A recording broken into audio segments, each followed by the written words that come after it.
প্রচলিত কূটনৈতিক অবস্থান থেকে উল্লেখযোগ্য পরিবর্তনের অংশ হিসেবে বাংলাদেশ সৌদি আরবের নেতৃত্বাধীন ১৪ দেশের একটি কৌশলগত সামরিক জোটে আনুষ্ঠানিকভাবে যোগ দিয়েছে। এর মাধ্যমে প্রতিরক্ষা সক্ষমতা ও জাতীয় নিরাপত্তা জোরদার করল বাংলাদেশ।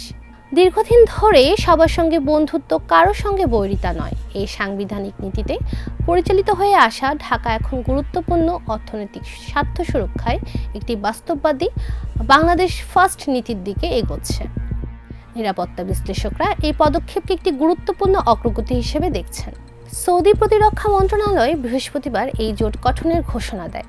নতুন এই জোটের মাধ্যমে বাব আল মানদেব প্রণালী, লোহিত সাগর ও এডেন উপসাগরে যৌথ সামুদ্রিক নিরাপত্তা ব্যবস্থা গড়ে তোলা হবে। এই উদ্যোগে বাংলাদেশের প্রতিনিধিত্ব করেন সশস্ত্র বাহিনী বিভাগের principal staff officer lieutenant general Mir Mushfiqur Rahman. Osmani centre for peace and security স্টাডিজের গবেষণা পরিচালক ব্রিগেডিয়ার জেনারেল মোস্তফা কামাল রুশো বলেন, বাংলাদেশের বৈদেশিক বাণিজ্যের ৯০% বেশি পণ্য পরিবহন সমুদ্রপথে হওয়ায় এই উদ্যোগকে কোনো জোট রাজনীতির দিকে ঝুঁকে পড়া হিসেবে না দেখে বরং একটি অস্থিতিশীল বৈশ্বিক পরিস্থিতিতে টিকে থাকার প্রয়োজনীয়তা হিসেবে দেখা উচিত। বিশ্ব অর্থনীতিতে তীব্র চাপের সময়ে এই জোট গঠিত হয়েছে।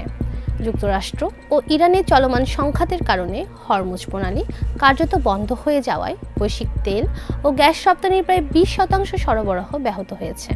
এর ফলে বিকল্প পথ হিসেবে বাব আল মানদেব লোহিত সাগর রুটের উপর নির্ভরতা বেড়েছে।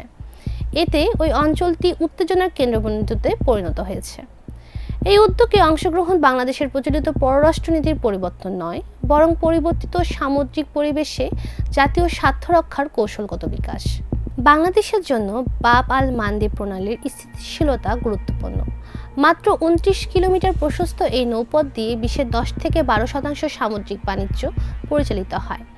এখানে কোনো ধরনের বিঘ্ন ঘটলে বৈশ্বিক জ্বালানি মূল্য বেড়ে যেতে পারে, যা আমদানি নির্ভর বাংলাদেশের অর্থনীতিতে চাপ সৃষ্টি করবে। তাৎক্ষণিক বাণিজ্য সুরক্ষার পাশাপাশি এই জোট বাংলাদেশ নৌবাহিনীর কার্যক্রমের পরিধি ও পেশাগত সক্ষমতা বাড়ানোর সুযোগ তৈরি করবে। জোটের কার্যক্রমের মধ্যে থাকবে গোয়েন্দা তথ্য বিনিময়, যৌথ অভিযান পরিকল্পনা এবং বহুজাতিক সামুদ্রিক মহড়া। নিরাপত্তা বিশ্লেষকদের মতে এই সহযোগিতা ফোর্সেস গোল ২০৩০-এর আওতায় বাংলাদেশ নৌবাহিনীর আধুনিকায়ন কার্যক্রমকে আরও শক্তিশালী করবে। পাশাপাশি সমুদ্রসীমা বিরোধ নিষ্পত্তির পর দায়িত্বশীল সামুদ্রিক অংশীদার হিসেবে বাংলাদেশের অবস্থান আরও সুদৃঢ় হবে। এই সহযোগিতার মাধ্যমে জলদস্যুতা দমন, অনুসন্ধান ও উদ্ধার অভিযান, মানবিক সহায়তা এবং দুর্যোগ মোকাবেলায় বাংলাদেশের সক্ষমতা বাড়বে। অর্থনৈতিক সুবিধা থাকলেও এই জোট বাংলাদেশের ভারসাম্যপূর্ণ পররাষ্ট্রনীতির জন্য নতুন কূটনৈতিক চ্যালেঞ্জ তৈরি করতে পারে। এই জোটে পাকিস্তান, তুরস্ক, মিশর, জর্ডান ও কাতারের মতো দেশ রয়েছে। তবে বর্তমান সংযুক্ত আরব আমিরাত ও ওমান এতে অন্তর্ভুক্ত হয়নি। সবচেয়ে সংবেদনশীল বিষয় ইরান। বাংলাদেশের সঙ্গে ইরানের দীর্ঘদিন বন্ধুত্বপূর্ণ সম্পর্ক রয়েছে এবং তেহরান সাধারণত ঢাকাকে নিরপেক্ষ অংশীদার হিসেবে দেখে। একজন সাবেক কূটনীতিক টাইমসকে বলেন, ঢাকাকে স্পষ্টভাবে জানাতে হবে যে এই জোটে বাংলাদেশের অংশগ্রহণ শুধুমাত্র আন্তর্জাতিক নৌ চলাচল ও বাণিজ্যিক জাহাজের নিরাপত্তার জন্য, ইরানের বিরুদ্ধে কোনো সামরিক অবস্থান নেওয়ার জন্য নয়। তিনি সতর্ক করে বলেন, যদি এই জোট ইরানের প্রভাব মোকাবেলার বৃহত্তর উদ্যোগ হিসেবে বিবেচিত হয়, তাহলে তা কূটনৈতিক অস্বস্তি তৈরি করতে পারে এবং বাণিজ্য ও জ্বালানি সহযোগিতায় প্রভাব ফেলতে পারে। এছাড়া বাংলাদেশের প্রধান প্রতিরক্ষা ও সরবরাহকারী উন্নয়ন সহযোগী চীনের বিষয়টিও গুরুত্বপূর্ণ। ভারত মহাসাগরের জ্বালানি রুট নিরাপদ রাখার বিষয়ে চীনের নিজস্ব স্বার্থ রয়েছে। একইভাবে বঙ্গোপসাগরের প্রধান সামুদ্রিক শক্তি ভারতও এই নতুন কাঠামো নিবিড়ভাবে পর্যবেক্ষণ করবে। তবে রাজনৈতিক ঝুঁকিও রয়েছে।